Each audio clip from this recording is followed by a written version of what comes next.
दोस्तों, तारीख थी 23 मार्च 1931। लाहौर सेंट्रल जेल में इस दिन की शुरुआत किसी अन्य दिन की तरह ही हुई थी। फर्क सिर्फ इतना सा था कि रात भर जोर जोर से आंधी चल रही थी। ये रात भर चलने वाली आंधी कुछ न कुछ संकेत दे रही थी, लेकिन इसे कोई भी समझ नहीं पाया।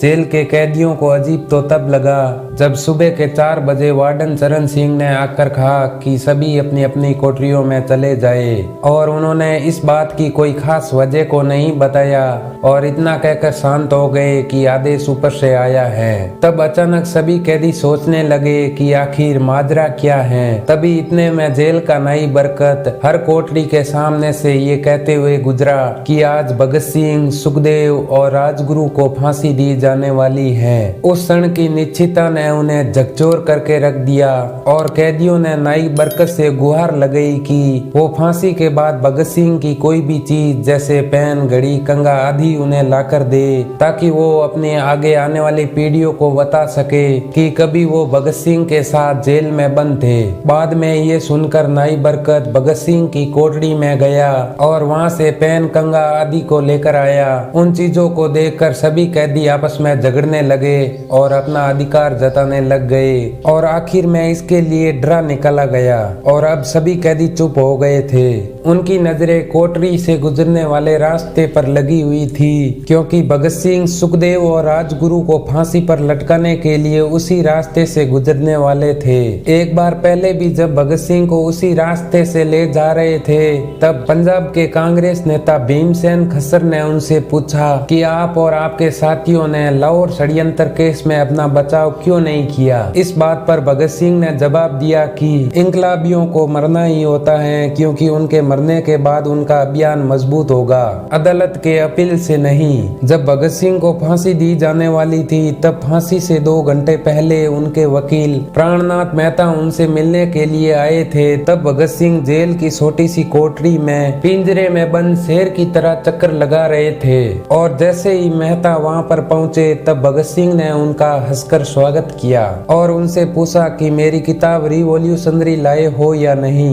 ये सुनकर मेहता ने अपने पास रखी किताब भगत सिंह को दे दी। भगत सिंह वो किताब उसी समय पढ़ने लगे। ऐसा लग रहा था कि अब उनके पास ज्यादा समय ना बचा हो। तब मेहता ने उन्हें पूछा कि आप देश को क्या संदेश देना चाहते हो। तब भगत सिंह अपनी किताब से मुंह हटाए बगैर ही कहा कि मैं सिर्फ 2 संदेश देना चाहता हूँ कि साम्राज्यवाद मुर्दाबाद, इंकलाब जिंदाबाद। ये कहकर बाद में भगत सिंह ने मेहता से एक और बात कही कि पंडित नेहरू और सुभाष चंद्र बोस को मेरा धन्यवाद देना, क्योंकि उन्होंने मेरे केस में गहरी रुचि ली। और उसके बाद में मेहता सुखदेव और राजगुरु से भी मिलकर बाद में वहां से चले गए।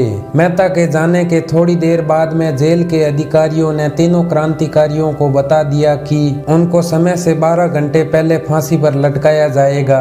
अगले दिन सुबह की 6 बजे की बजाय उसी शाम 7 बजे फांसी पर चढ़ा दिया जाएगा। भगत सिंह मेहता के द्वारा दी गई किताब के कुछ ही पन्ने पढ़ पाए और उनके मुंह से निकला कि आप क्या मुझे इस किताब के एक अध्याय को पढ़ने नहीं दोगे। और ये कहकर बाद में जेल में काम कर रहे सफाई कर्मी मुस्लिम बेबे से भगत सिंह ने अनुरोध किया कि उनके लिए अपने घर से खाना लेकर आए, लेकिन बेबे भगत सिंह की इच्छा को पूर्ण नहीं कर सका, क्योंकि भगत सिंह को 12 घंटे पहले ही फांसी देने का फैसला कर दिया था और बेबे को जेल के गेट के अंदर ही नहीं घुसने दिया। थोड़ी देर बाद में तीनों कैदियों को फांसी की तैयारी के लिए कोठरियों से बाहर निकाला जा रहा था। तब भगत सिंह, सुखदेव और राजगुरु आपस में अपने हाथ को जोड़े और आजादी के गीत गाने लगे कि कभी वो आसमां भी आएगा कि जब हम आजाद होंगे, ये अपनी जमी आजाद होगी, ये अपना आसमां आजाद होगा। उसके बाद में एक एक का वजन नापा गया।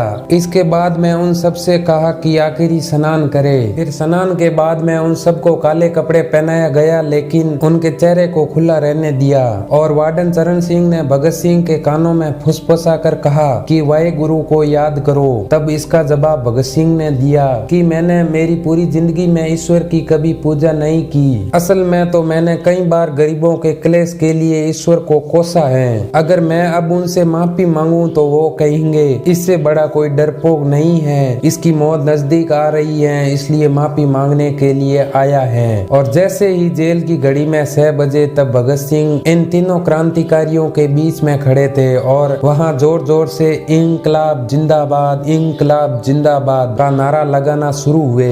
उनकी आवाज को सुनते ही जेल के दूसरे कैदी भी जोर जोर से इंकलाब जिंदाबाद, इंकलाब जिंदाबाद का नारा लगाने लगे। और बाद में तीनों स्वतंत्रता सेनानियों के गले में फांसी की रस्सी डाल दी गई तथा उनके हाथ और पैरों को भी बांध दिया गया। बाद में जल्लाद ने उनसे पूछा सबसे पहले कौन जाएगा। यह सुनकर सुखदेव ने सबसे पहले फांसी पर लटकने की हामी भरी। तब जल्लाद ने एक एक करके रस्सी खींची तथा उनके पैरों के नीचे लगे तख्तों को अपने पैर से मारकर हटा दिया। काफी देर तक उनके शव तख्तों से लटके रहे। कुछ देर बाद में उनको नीचे उतारा गया, फिर डॉक्टरों ने उन्हें मृत घोषित कर दिया था। इस प्रकार इन तीनों स्वतंत्रता सेनानियों ने देश के लिए हंसते हंसते अपनी मौत को गले लगा दिया था। तो दोस्तों, इन स्वतंत्रता सेनानियों के लिए कमेंट बॉक्स में जय हिंद जय भारत जरूर लिखें। और इसी तरह के वीडियो जानने के लिए आपके भाई के चैनल से जुड़े रहे द रूल ऑफ फैक्ट्स पर। धन्यवाद।